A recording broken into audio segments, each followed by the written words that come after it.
Morning, everyone. We're sitting here with the Red Doors. Here's Mark. What's Good up, morning. guys? How you doing? Big Mark here. Welcome to the Secrets of the Red Doors. We're going to sit outside today, do a little video outside the club. A lot of guys sat outside, especially in the nice weather. I'm thinking about changing the chair around the way it used to be. Well, yeah, I'm not going to do it. You know, There you go. But that's how we used to sit. I mean, even in the 70s, they had beach chairs outside. You see pictures of Joey Scopo, them laying in beach chairs. That's how it was outside the club, the old club. Tell me about it. You know Yeah. what happened when I came home one time?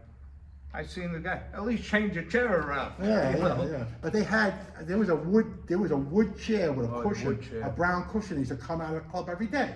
Little John used to put it. Little John, the maintenance guy, used to put it right between the bricks and sit there. So guys just sit there. You sure John didn't throw it in for the fireplace? He threw his brother Richie's chairs in the fireplace around the corner. So how you doing, guys? Part 2 of the Breeding Angers. I had to delay it. Jamie got called away. We're going to schedule it in a few days. And then I'm going to air it for you, clean it up and edit for you, and you're going to get the rest of that story, I promise. There's about another 22 minutes into that story. Thank you for subscribing. Please hit the like button. I want to talk to you today. Oh, also, my show, The Secrets Behind the Red Doors. We're shooting a preview of the show, like a coming attractions, with the actors. You're gonna like it. We're gonna shoot, it's about 3.5 minutes. Once it's done, I'm planning on doing it maybe the end of next week. And when we do it, it'll be edited and I'll post it so you guys can see what we're really doing and seeing the actors who are in that scene, plus me and Kevin are going to see ourselves. It's gonna be 3 minutes, just to give you a preview of the pilot episode.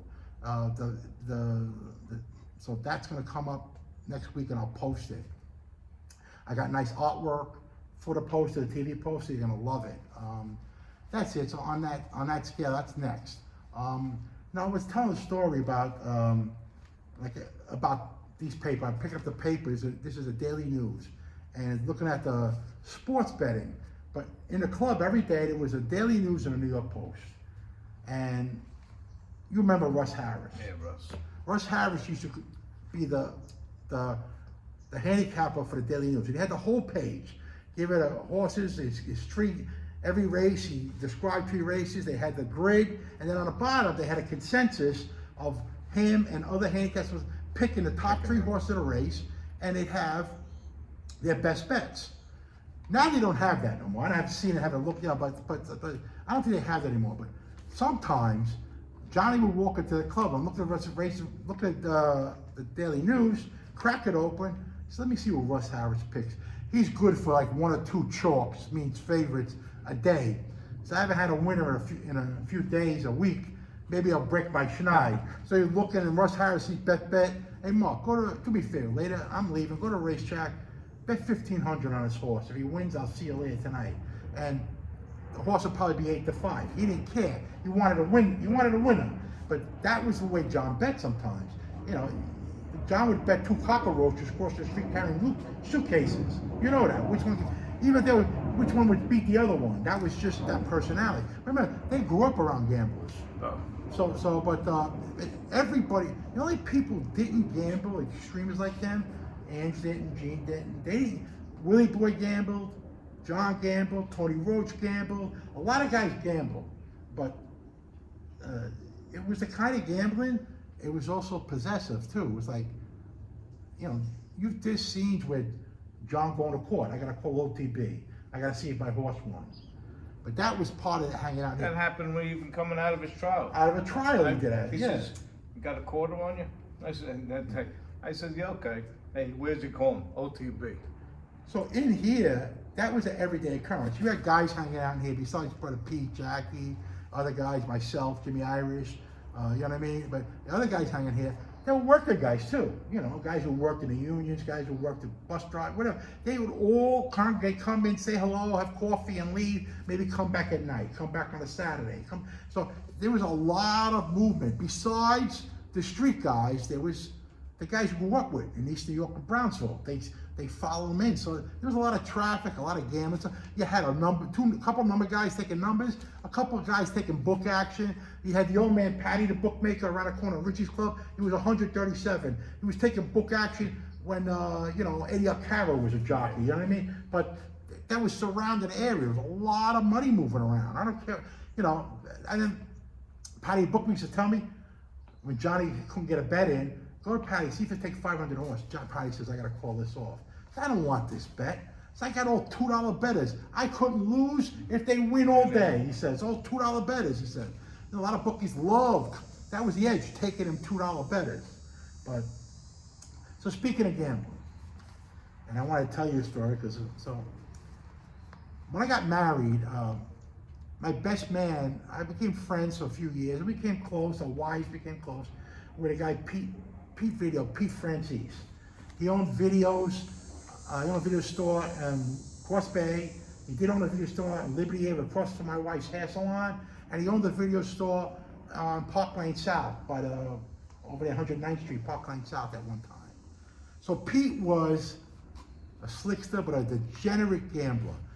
Kevin, I'm talking about if he got 2,000, he'd get in the car and go to Atlantic City and make two $1,000 bets, lose, come home. That's a degenerate gambler. So, but we had a lot of fun together. Our families are close. We went over his house. We got together. So, we get married. I need somebody to stand up for me. I was going to ask my brother, so I asked him to stand up for me. He was thrilled. Thrilled. Started crying. But how I met Pete is I was talking to him in his video. So his father was Mike Sacco Francis. Mike Sacco Francis was a bookie, a gambler for years. Mike Sacco was around Tony Lee and Andy for years. So I see Mike Sacco, I'm walking in, Mike Sacco says, Mark, what are you doing here? I says, I'm friends with your son. You're friends with my son? Come here, can I talk to you? He says, I know you hang around John, you're a good guy. He said, do me a favor, keep an eye on him for me. I don't want him getting in trouble if somebody comes after him. I know you'll look out for him, watch his back. Yeah, Mike, I'll watch his back. He's a friend. Why? Oh, thank you. So he walks out, so what are you doing here? So I had to drop these dice off for Pete. Dice. So yeah, so he walks back into the back of the video store. Yeah, this dice. Pete, show him the dice. Pete, it's 3 boxes. He's opening these dice. So I'm looking at the dice. He goes, open that box. I'm looking at the dice. One dice got all 6s, or 5s, or 4s, or 3s, or 2s, or 1. So what kind of, and then the original dice in the casino, the red dice. What are these, loaded? Loaded, loaded dice never work. So what do you think? He says, well, me and Tony had a rolling crap game upstate New York. We used to get doctors, lawyers, businessmen who run this crap game. We had this crap that we come with the loaded dice and with regular dice. And he said, we fleeced them for years, taking money off them. And the best is, we didn't want guys handling the dice, so we used to come and used to shake, they wanted something to shake the dice in, so we got a cup. So we dumped the dice, the 2 dice in. They never looked at them, they'd shake the cup and throw them. So if a guy needed 8, we needed 8, we put the 4 dice in, and the 8 was guaranteed. We needed a guy 7 out, we'd switch the dice and put the 7 dice in. So no matter which way the dice turned, was a 7. So what's going on here? So I said, well, that's great. We fleeced them for years. I said, oh, that's cool. So what are you doing with the dice now? Pete says, Anthony Carrazzo, who passed away, was Blaze and Nikki's brother, was one of the twins, had a bit part. He was friends with a couple of actors like De Niro and them. He was always a bit part in Goodfellas. So he had a bit part he's actually in the crap scene. So he wanted a dice. Pete had this dice, so he told Pete, let's use the dice. I'll make an extra in the clubhouse. So Pete wanted to be an extra. Everybody wants to be a movie star. So the irony is, the dice that Mike and Tony Lee used to fleece all these lawyers and doctors upstate, they used in the basement scene in the Bronx Tale. So I said, give me a hard 2. Those dice were the fixed dice that they had. It was dice. Yeah, it was just kind of, but imagine these guys had dice with all the same numbers on it, and they had this rolling crap game. But that's why I thought, now, I could be right, I'm not gonna say it, but the scene in Goodfellas in the 60s, when they go to it's Fat Andy, Mo Black, I don't know where they got that from. There's no, and Mike Francis, that's who I think, because they were together, they were friends. All the time. That's a Mike, I think the other Mike Francis was too young for that, when that scene was played. Probably. And why would he be next to Fat Andy? Yeah. And I mean, so I know Fat Andy was friends with his father, his stepfather. There's a big age difference. Yeah, age difference. But that was that story with the dice. But that's like I was saying, what do you call it, years ago, Aqueduct Racetrack. they had a scheme. You old man, remember Zoo? Yeah, I remember The old Zoo, man yeah. The old man Zoo was telling me a thing that they used to tap had an apartment upstairs, tap 2 times on the pipe. That's the second race. 1, 2, 3. That means the third horse. And they knew. And I says, wow, look at that, because they had no phones. But they had every kind of scheme they knew. And the TV race, the TV result used to have the time. First race post off 103. The race could have went off 101. 2 minutes, you could run a mile and a quarter in 2 minutes. So there was no money. So that was the edge, and a lot of guys used. I told a story about Carmine Bull with the first cell phone I ever see. Used to come with a suitcase, a big thing. We would be in racetrack, and you watch a horse break the lead with the blinkers on, and he'd be calling bookies all over Ozone Park. 500 to win, 200 to win, 200 to win. He was wrecking everybody. He got in trouble for it because he was wrecking friends, you know, that were in the same neighborhood, same crew. But that was that time because it was so archaic. It's like that movie with Leonardo DiCaprio, Catch Me If You Can. He's making counterfeit checks. Oh yeah. They had no computers back then. Who's gonna think twice? There was a lot of schemes then. There was a lot of schemes then. The stories about in here. I mean, listen, every day you come in here, I walk in there, probably sometimes in the morning, about 10 o'clock. Fat Bob would be in John's office, or Fat Bob would be where he is, walking around scamming somebody for $20 bill. You walk in the club, Charlie Deke was in there, Pete, Jackie, in and out, walking out, you know, hanging around bullshit about the day before, whatever, or what are you doing tonight? Listen, you know, just, it wasn't like the people think it was. Oh, listen, you gotta go see the young guy, smack him in the head, you gotta go get this guy. It wasn't like that 24/7. It was probably what I like to call the lazy man's life. A lot of guys hanging out, they're friends. They grew up with each other and just drinking coffee, having a drink, smoking a cigar, gambling, playing cards, telling stories about when they were young. A lot of that went on. I got stories when they were young, I'll tell you, hilarious. I mean, this is, you know, there's a story Johnny told about his sister when they were living in Brownsville, East New York. So there was like 13 of them. His kid sister was walking back from school, and she walked by a bad neighborhood.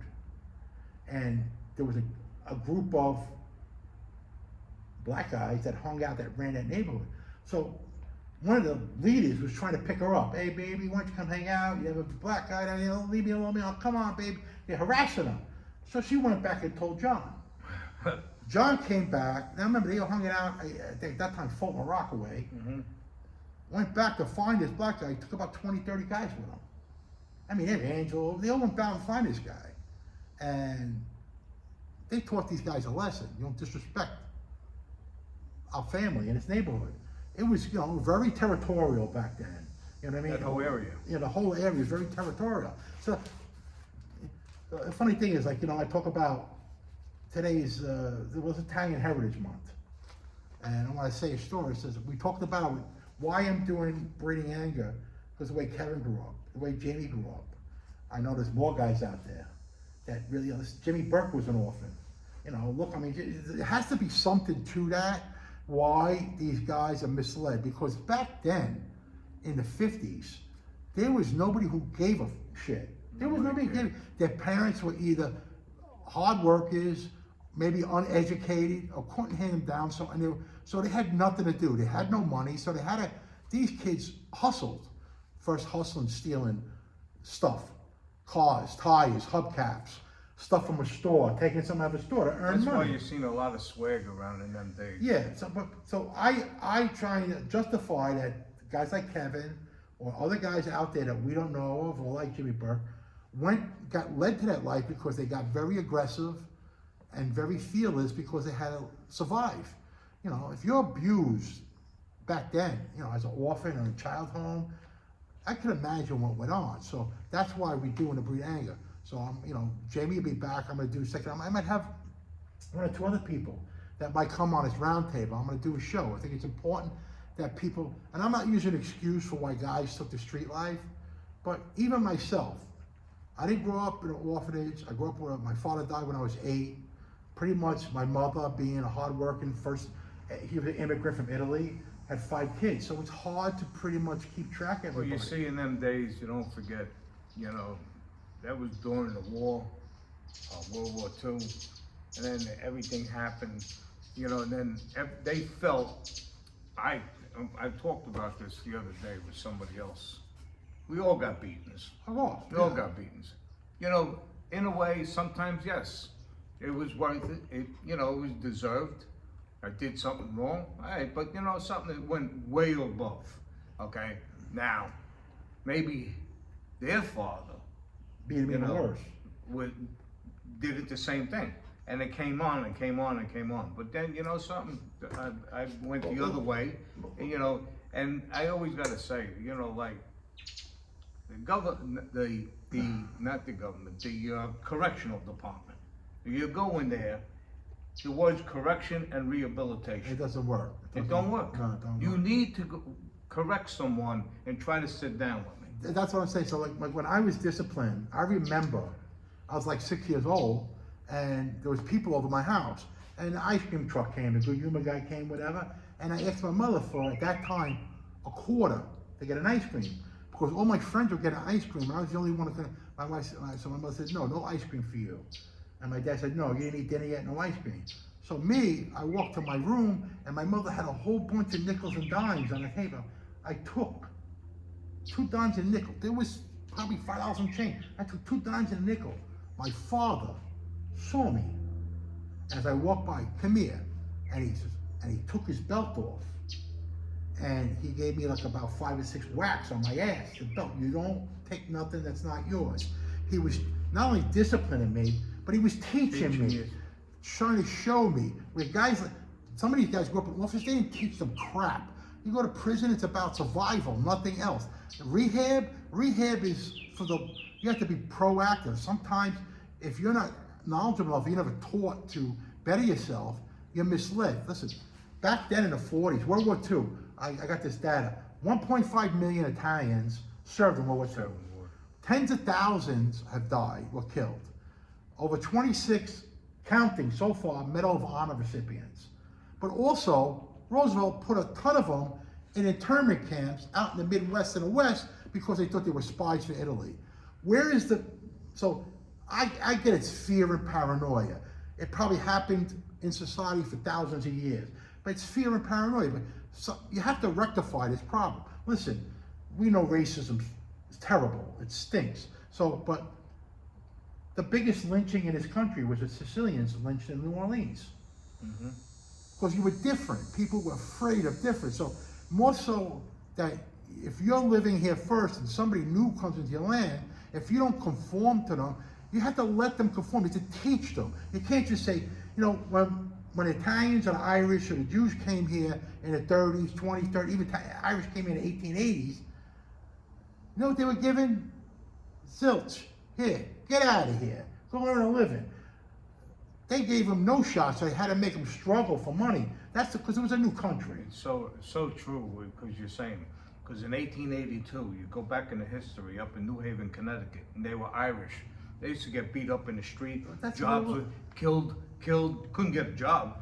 Then later on in life, they had with the Italians. They happened to, because the Irish got into municipality, they got into working for the city, and then it happened to the Jews and Italian. That's why they all lived together, because they felt safe. So now, if you're a kid think of yourself growing up in the 30s or 40s, and you're living in the Lower East Side, cold water flats, guys working for pennies. I know family members of my father, uncles, that work construction, do a job, go working for 2 months, the guy won't even pay him. They chase them, have these, these big guys with sticks, chase them, get out of here, rip them off. Because there ain't nobody to turn to. You can't turn to the police. Get out of here, you Dago Wop or whatever, you know what I mean? You're tight. They did that. So it was out of, I think it's human frailty, human fear. So when guys turn, I'm not trying to justify why guys turn to the street, but now I could see why a lot of them did. Come to say it, on that note, I remember John yelling at somebody that was had a construction company. That guy got to get paid. Yeah. The guy worked, the guy got to get paid. They were fierce defenders of underdogs. Yep. John was a fierce, all of them, his brothers, they were fierce defenders of underdog. You know, funny thing is, like I told you a story about Joey Scarpa. My uncles worked for that union. Look, for years, my Uncle Angelo, and they always got paid. But this is the generation went over when he got abused in the 40s. I mean, these guys went and fought in the war. You lock them up in camps. Where's the structure? So if you look at the archives now, they don't even know how many died. They never investigated how many Italian Americans died in World War II. How can you do that? Because listen, the country was 150, 160 years old, but it was such a mess. So listen, when they came here from America, they were put on the cars, the ships that came here in the 20s, 30s. They weren't put as, they put race, they put black. So the blacks, the Italians, the Jews got Jews, but they broke it up that way to coordinate around them. So what I'm saying is, so I'm not here to blame anybody. I'm saying that's a progression of the growth of a country. I understand it, but when you see guys like John or guys before him go to that to make a quick buck, starve it. John's telling me stories about, no meat, eating the pasta with no meat. He's, stick a bone in, put it back in the fridge. It was that bad, So, hustling, making a nickel, learning, fighting it for yourself, getting that fearlessness. And they saw, what thing they saw? You got your family and whatever relatives, they live in a certain part of New York, but now you hang on the street, you got a gang. The gang becomes, maybe have 50 members in a gang. Now the 50 dwindles down to maybe 30 because 20 go to work, find a job, or go to school. So now you got the 30 because 30 of the guys, 10 of them are making money. Back then, it could be $20 a week. It's a lot of money for guys who are broke. So that took them that way. Also, it's a sense of strength. It's their protection. Some from the powers that be taking advantage and abusing them. So that's why I tell these stories. This side about John, listen, I can tell you, I've seen it. Guys that needed help, guys that needed a job, they never turned anybody down who needed a legitimate job. I'll call a guy. Imagine what they went through and they get, I need a job. What do you want me to do? You're Italian, you're a little guinea, you can't get a job, you're a little Jew, go No, that's what they went through. That's what they went through. So instead of being that cold and harsh, they turned more with their own kind. You know what? We're gonna help, we're gonna build this and make ourselves flourish with us. Some guys opened up businesses, got wealthy. Some guys remained on the street, became gamblers, bookies, Shylocks, whatever it was. But they had this. So like I said, I'm not justifying it. I'm just trying to give an explanation. So I hung out in this club and I seen some of the most nicest casual things from guys who could have been fierce. So, and you didn't see that, it was at dinners, even on Saturday, guys will come, Kevin, hang out till 5 years to watch the Yankee game, guys laughing, guys playing cards, going on the track, OTB, bet horses. This went on. If there was any kind of so-called street business, it didn't happen in the club. It didn't happen there. It's just, they took a walk or whatever to talk about. It was little trickles that mixed in of a bunch of guys that gave me a sense of belonging to something, I told a story, about, I grew up with a dad. My brothers were 10, 12 years older than me. So I had, this was my own guidance. So I fended for myself. But guys like John and everybody, Angelo and all them guys, they were pretty much underdogs. They were all hustlers. They were all, I'm gonna say, I don't want to mean the wrong way, they were wicked minds on how to earn money. Did they hurt anybody? Listen, in life, everybody hurts everybody at some point in life. Well, you know something, a lot of people came to there for stupidity. And if you think about it, guys from the neighborhood, somebody's from Ozone Park, somebody's from Howard Beach, somebody's from Jamaica, there was always a problem. They wanted to be by this door. Oh, okay? All the time for something. Non-stop. For something. Non-stop. And half of it, you know what gets me? It took me a long time to understand it too. I could be fighting with you. If I reached out to somebody that probably knew you, we wouldn't have to fight. And we're fighting against our own kind. Because it was about, from that, you were bred that every dollar was hard to make, it was a hustle. So, you know, that's what it was. So some guys were more greedier and more scheming than others. Some guys weren't scheming. Some guys just, listen, I want to give me a job as a bookmaker or a horse bettor, or give me a numbers job. You'll You know be what I mean? happy for I'll it. be happy. Make it earn money. If I get lucky, I earn a lot of money. You know, there's guys that wanted more. There's guys that didn't care. They were happy where they were. So you made that choice yourself. Nobody can force you. If you want to do it, the best way to not do anything is be a man about it and say it's not for me and not do it. But a lot of guys, you know, listen.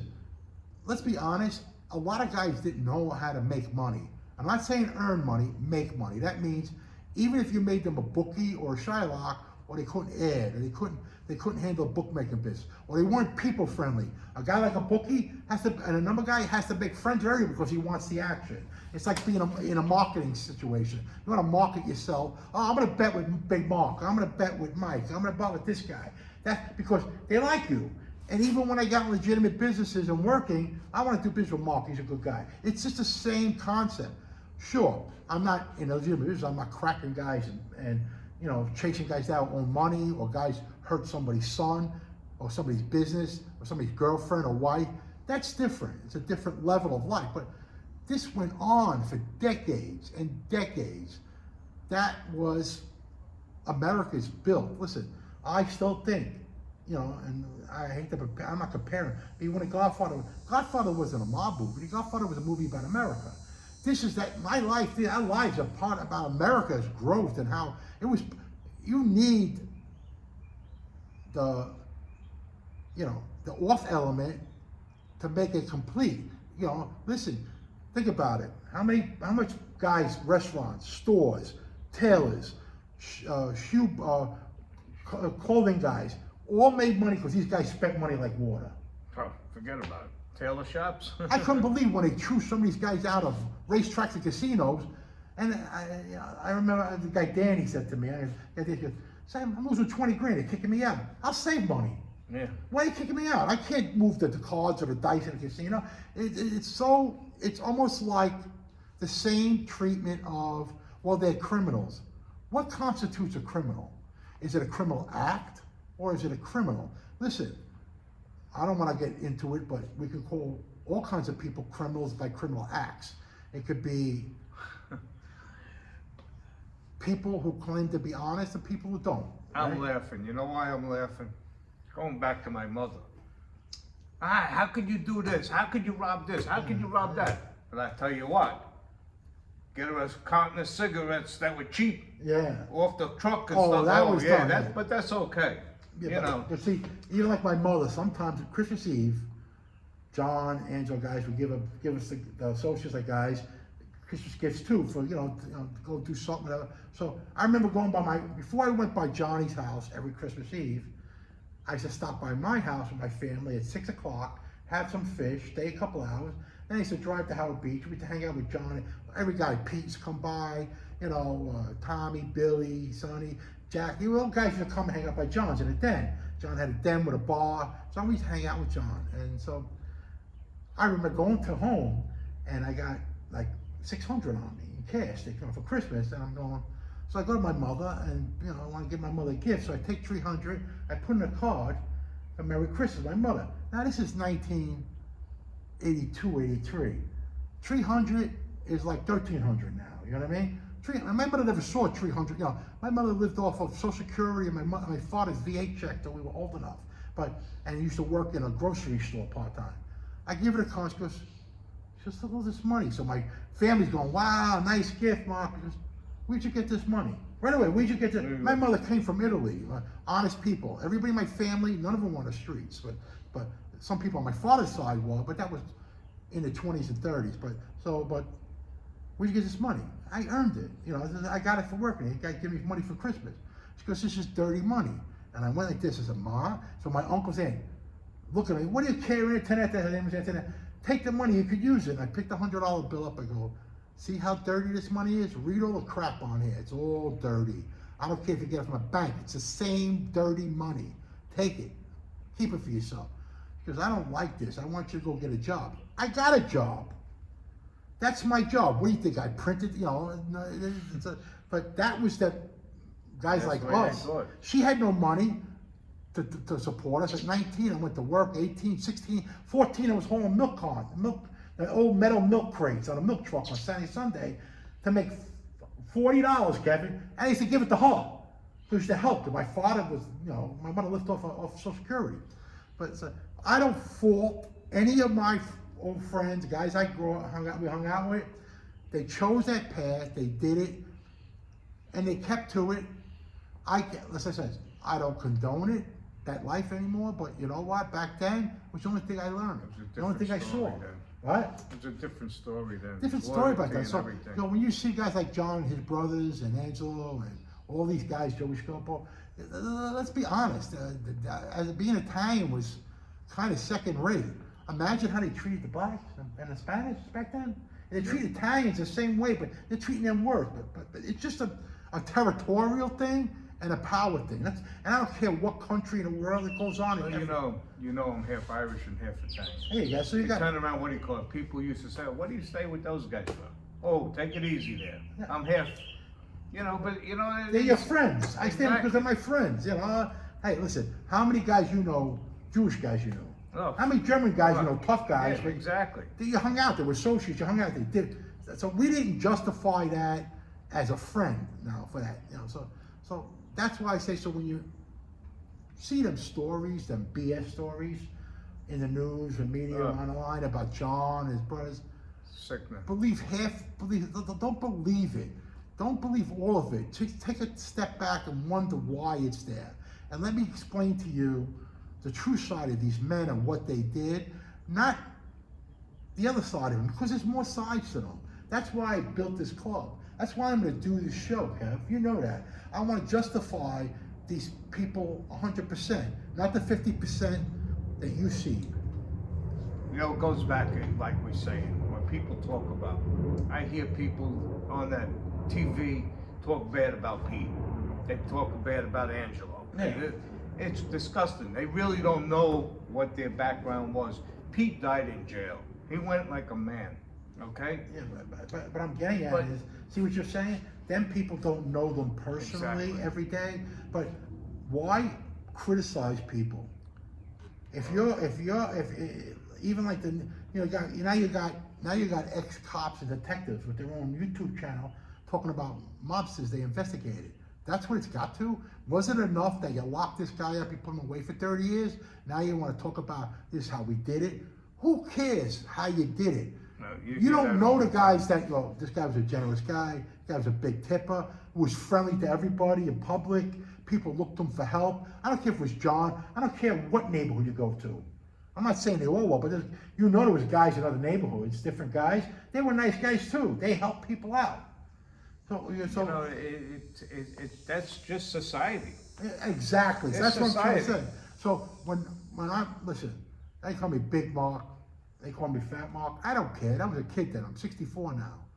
I do this as an honor of my life there, and I'm gonna present my life there every day, 7 days a week for 12 years. So you're getting not stories that somebody told us. No, You get stories that I seen every day. Am I anybody's, like I said, am I a wise guy? Never was. I was just an associate and I hung around there and I left when I thought I wanted to leave. I made my own decision to raise my son and leave. Everybody, it wasn't like you can't go nowhere, you can't leave. So, but it wasn't like that, but. It's amazing that we were talking like this. I'm not gonna mention a name, but I know an incident and it was very strong. Lady couldn't pass a road test. So one of the cops from the local precinct, who was a high brass, went to one of our friends and said to him, listen, is there any way you could help him? Said, yeah. And in them days, they had the license and the registrations were folded. It was paper. Yeah. There was a $50 bill in there. Okay? It's no problem. Called somebody else with a radio car. They come to the place and turn around, take this lady down on Sutton Boulevard and go get her a license. Oh yeah. The particular cop turns around and says, is there any more like this? Because there was $50 in there. But everybody worked together and that was their way to hustle money. Well, you know why? Because their pay sucked. Yeah. Yeah, It's not for getting exactly. paid peanuts. They got nothing. They got nothing too, but I'm not trying to stick it up for them. But that was society back then. There were rungs. So, when I tell stories about gambling, listen, I could imagine. I'm trying to picture in my head, Kevin, in the '60s, John betting $2 or $1, and then later in the late '70s, early '80s, and '90s, betting 5,000, 10,000. I could imagine the progression of how. Listen, I know guys, guys, very successful, wealthy guys. I mean, multi-millionaires. They go to casinos. They go to Vegas, Atlantic City. They bet $20, $25 a hand blackjack. They don't need the money, but they never got. They never, because when they were working people, they bet $2 and bet 2,000. Johnny was just a risk taker. He lived like a risk taker. His brothers were risk takers. Angel, all version of a risk taker. Funny story. I remember Pete. Pete used to bet bookies, right? He used to bet Patty, and Pete was funny. Pete would bet numbers. He wouldn't look at the horses. He would look at, give me $20 double, 4-1. His numbers were 4-1, 3-5, and 2-6. Those were the matching numbers. So today, you look at the odds, the horses are not 50 to 1. All right, give me 1-4, 4-1. $10 each. It was like pot luck. But that was his inane way of gambling. Sometimes he hit, and he hit big. Sometimes he didn't hit. You know what I mean? Where Gene would have his father-in-law, God rest his soul, look at the racing form. Then Gene would look at the racing form. He'd study. Gene was an intelligent guy. He was smart. He is smart, and he would read the racing form. Johnny would get tips from Allie Lizza, from all these guys, from bookies, from trainers, from Pinkertons, and also, bet horses' names that he bet last time that lost. He would follow that horse. But remember, listen, I could tell you when I used to go into OTB on Liberty and Cross Bay back then, and it was a big OTB, and the place was packed every day. When I walked in there, I could have bets when Jimmy Irish walked in, or myself walked in, or anybody else, if I wasn't around to put bets in it. But when I walked in, I was such a character. All the tellers would go like this. Oh shit! Put a close on the window, and they like just call me over, and he'd say, "Come on." He goes, "Oh, here he is." Just Johnny's bet, and the women bet. Mr. John's bet. They get all excited like that. Because they know they got something back too. Yeah, and he goes, "Oh, he's so handsome." They say to him, and then I bet 2,000. And back then they had the little yellow cardboards with they used to bet letters, the A, the B, the C, before they had numbers. But that's how we got treated in the neighborhood, because after a while, about the phone bet. Johnny owned the phone number. This was like that everywhere. But it's funny. The life back then was kind of memorable in the '80s, Kevin. Late '70s, early '80s. You'll never see them days. You never see them days again. Even the neighborhoods, the people, they just, they made life, and guys went to prison, back then, in the '70s, 3 years, 4 years, 5 years. But, it was, a lot of it was, then, it's funny how they made that freaking Rico Act, and it has to be like an Italian name, Rico. How they designed that, right? But so let's just understand that process, and instead of blaming people or criticize them, look at the broad spectrum from the 40s, the 30s, the 20s, and where it came from, and just have a little more compassion and say, I understand now. Not condoning it, right? I'm not. Everybody makes their own choice, but have compassion for the life they led and understand it. Doesn't, like I said, it doesn't make it right, but I like I said, we lived that life too, and I respected them. I don't care what anybody says. I respected all of that. I don't think I could ever say anything wrong about all them guys that I know, because I just, they deserve more, more honest opinions than negatives. So for them guys out there talk negative about them, shame on you. A lot of it was You jealousy. should have your own stories and your own life and your own Do your own thing. your own experience, and that's what you should stick on. And everybody, listen, I wish them well. I hope everybody makes $1 zillion. Whatever they do, TV shows, movies, documentaries. I don't wish bad on nobody. We never wish bad on them. We're not negative people. But that's why I do these shows. That's why I'm doing this show. We're gonna have the preview. You're gonna see. You're gonna go, wow, that's wild. What is? It's gonna be 3 minutes long. And the questions and answers too later on. We're gonna do the questions and answers. The problem is the question and answers we're gonna do later on in the evening, and they're still finishing. They're putting the boards up in a place for the sound deflectors. I want it to be right. We're gonna have a camera team in here. We're gonna do with a feed so I can see your questions and answers. You know, we're gonna have super chats. You know, whatever you guys do, listen, it helps us. You know, we do this out of our pocket. You know what I mean? And if you guys who want to subscribe to be members of the club, my man Vin's making a plaque. We need more you guys want to get in. There's no rush. I'll pro-date it to when the first episode airs, so don't worry about it. You know, and if you don't want to be involved more, let me know, and I'll gladly return the money to you. It's not the issue. We just want to build a, you know, almost like a family of the Red Doors here. So you guys want to, just let me know whatever's doable for you and when. You know, I'm making the big plaque, and I'm going to need the names. I'm going to put them up. Hopefully to be done by next week, because I gotta get the names put in. You know, the plaque's gonna be big enough to hold 100 people. So if you only see a little bit, that's how it starts, and we build it up. That's it. First thing is with the sound. That sound. Well, the sound, because we built the place. I can tell you where, but it's not New York. I try to tell people it's not New York. It's not the original place. The original place is a Mexican church and a tea shop. So you know, but it's not New York. But you're gonna love the show, and give me feedback. You know, like I said, we're gonna keep on doing the show till the series starts. But you're gonna see the episodes. And we're gonna film outside. We have other people here. We have some more guests coming down.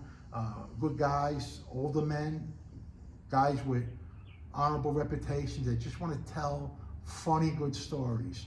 No disrespect to anyone, anybody, you know. So, and you know, that's why we don't talk about the other guys, the guys that, you know, flipped. We don't.